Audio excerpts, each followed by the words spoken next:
చంద్రగ్రహణం ఎఫెక్ట్తో రాష్ట్రంలోని ప్రముఖ ఆలయాలను మూసివేశారు ఆలయ అధికారులు. రాజన్న సిరిసిల్ల జిల్లా వేములవాడ శ్రీ రాజరాజేశ్వర స్వామి ఆలయం, శ్రీ భీమేశ్వర ఆలయంతో పాటు అనుబంధ ఆలయాలను కూడా మూసివేశారు. తెల్లవారుజామునే స్వామి అమ్మవార్లను పూజలు నిర్వహించారు. 6:15 మూసిన ఆలయాలను సాయంత్రం 7:15 తెరుస్తామని చెప్పారు. సంప్రోక్షణ తర్వాత భక్తులకు దర్శనానికి అనుమతిస్తామని అన్నారు.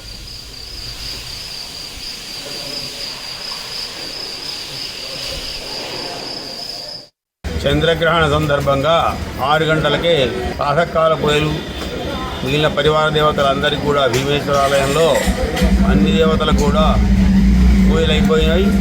పూజలైపోయిన తర్వాత ఈ తలుపులు బంద్ చేయడం అనేటువంటిది జరిగింది.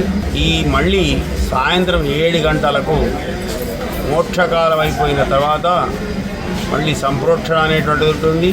సంప్రోక్షణ అయిపోయిన పిదప దేవాలయంలో శుభ్రంగా చేయడం అనేటువంటి జరుగుతుంది. ఆ తర్వాత స్వామివారికి పూజ అనేటువంటి జరుగుతుంది, నివేదన జరుగుతుంది.